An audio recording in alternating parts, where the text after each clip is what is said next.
السلام علیکم ورحمۃ اللہ وبرکاتہ۔ بسم اللہ الرحمن الرحیم، والصلاة والسلام علی رسولہ الکریم وعلی آلہ وصحبہ اجمعین، اما بعد۔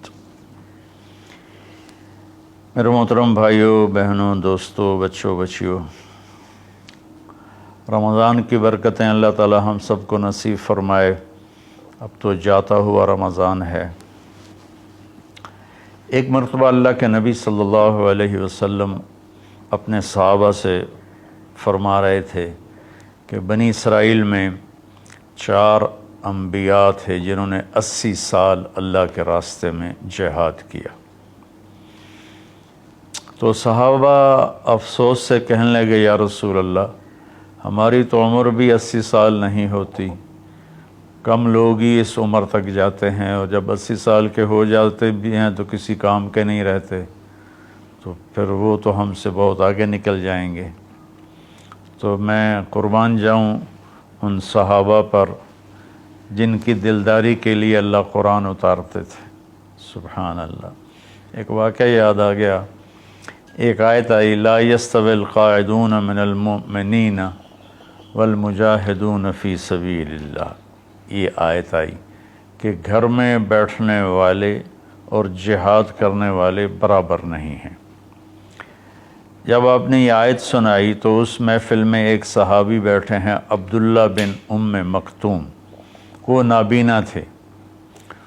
وہ کہنے لگے، یا رسول اللہ، میں تو جہاد کے قابل ہی نہیں ہوں، تو آپ کا رب کہہ رہا ہے کہ گھر میں بیٹھنے والے اور جہاد کرنے والے برابر نہیں، تو مجھے تو اندھا اللہ نے بنایا، تو میں اس نعمت سے محروم ہو گیا، تو میرے لیے کوئی گنجائش نہیں ہے۔ تو سبحان اللہ، جبریل دوبارہ واپس آئے ایک لفظ لے کر، پورا جملہ نہیں، صرف ایک لفظ۔ پہلے آیت اتری، لا یستوی القاعدون من المؤمنین والمجاہدون فی سبیل اللہ۔ تو ابھی عبداللہ بن ام مکتوم کی فریاد ختم ہوئی کہ جبریل اتر آیا کہ یا رسول اللہ، اللہ فرما رہے ہیں، اب اس آیت کو یوں پڑھا جائے، لا یستوی القاعدون من المؤمنین غیر اولی الضرر والمجاہدون فی سبیل اللہ، کہ جو لوگ گھر میں بیٹھے ہوئے ہیں اور ان کو کوئی عذر نہیں ہے اور وہ اللہ کے راستے میں جہاد نہیں کرتے، تو وہ اور اللہ کے راستے میں جہاد کرنے والے برابر نہیں۔ ہاں، جن کو عذر ہے اور وہ اس عذر کی وجہ سے نہیں جا سکتے، تو ان کے لیے اتنا ہی اجر ہے جتنا اللہ کے راستے میں جہاد کرنے والوں کا اجر ہے۔ یہ ایک ایسی جماعت اللہ نے دنیا میں بھیجی، 1,24,000 صحابہ تو حج میں تھے، صحابہ کی تعداد اس سے زیادہ ہے، وہ 1,24,000 حج کی حاضری تھی۔ تو اللہ تعالیٰ نے ان کی طفیل پوری امت پہ کرم کیا۔ جب وہ غمگین ہوئے کہ ہم تو 80 سال جیتے بھی نہیں، تو ہم ان کے برابر کیسے ہوں گے، تو جبریل آ گئے، یا رسول اللہ، اپنی امت کو ایک خوشخبری دیجیے، انا انزلناہ فی لیلۃ القدر وما ادراک ما لیلۃ القدر لیلۃ القدر خیر من الف شہر تنزل الملائکۃ والروح فیہا باذن ربہم من کل امر سلام ہی حتی مطلع الفجر۔ سبحان اللہ۔ اللہ تعالیٰ نے فرمایا کہ ہم نے قرآن کو لیلۃ القدر میں اتارا۔ آپ پر جو وحی آئی، جس وقت آپ کی عمر 40 سال اور 6 مہینے اور 10 دن تھی، یہ 40 سال 6 ماہ 10 دن ہیں چاند کے سسٹم کے لحاظ سے، محرم، صفر، ربیع الاول۔ انگریزی مہینوں کے لحاظ سے آپ کی عمر اس سے بھی کم تھی۔ تو جبریل آئے پیر کی رات غار حرا میں 21 رمضان کہ یا رسول اللہ، اللہ نے آپ کو نبی بنایا۔ پھر وہ روایت الگ ہے، خیر۔ تو اللہ تعالیٰ نے یہ آیت اتاری کہ ہم نے قرآن کو اتارا لیلۃ القدر میں۔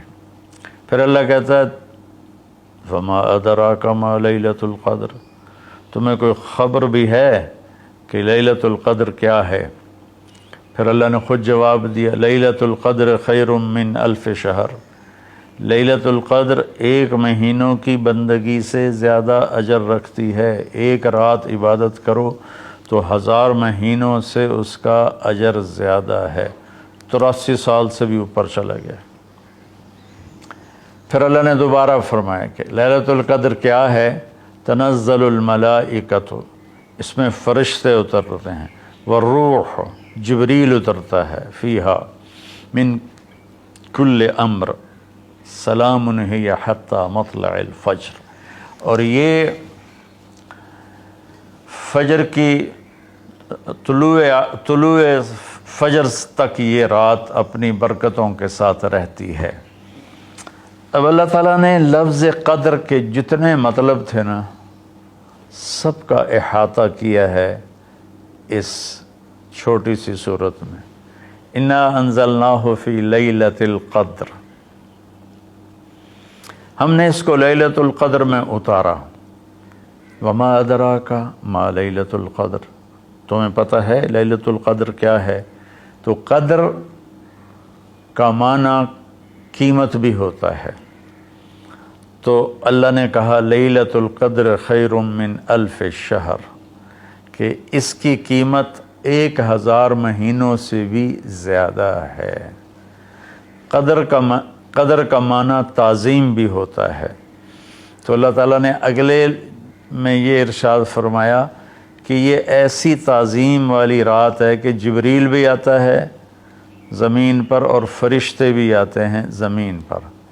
قدر کا ایک معنی تنگی بھی ہوتا ہے، فقدر علیہ رزقہ فیقول ربی اہانن، تو اللہ تعالیٰ اسی میں یہ فرما رہے ہیں کہ اس رات زمین پر اتنے فرشتے اترتے ہیں کہ زمین تنگ پڑ جاتی ہے، تنگ پڑ جاتی ہے۔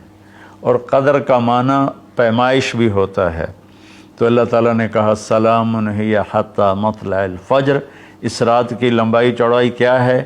سورج ڈوبنے سے اس کی رحمتیں شروع ہوتی ہیں اور فجر کے طلوع ہونے تک اس کی رحمتیں باقی رہتی ہیں۔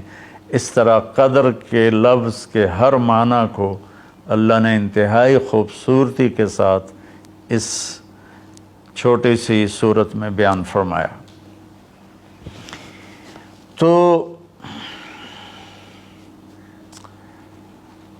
اللہ تعالیٰ نے ہمیں اتنی ہمارے ساتھ مہربانی فرمائی کہ ہم اگر 1 رات جاگ لیں تو ہم 83 سال کی بندگی سے زیادہ اجر پا سکتے ہیں، لیکن اللہ نے اس کو چھپا دیا۔ 21، 23، 25، 27، 29 ان 5 راتوں میں چھپا دیا۔ اچھا، چھپایا کیوں؟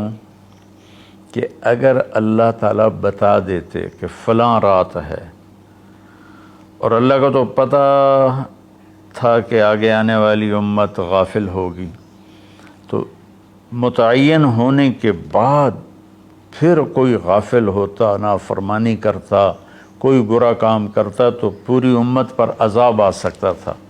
تو اللہ تعالیٰ نے اپنے فضل سے اسے چھپا دیا۔ ایک تو اس وجہ سے کہ معلوم ہونے کے بعد قدر نہ کریں تو پکڑ آئے گی، دوسرا اس طرح کہ ہمیں 5 راتیں جاگنے کا موقع مل جاتا ہے کہ شاید یہ رات ہو، شاید یہ رات ہو۔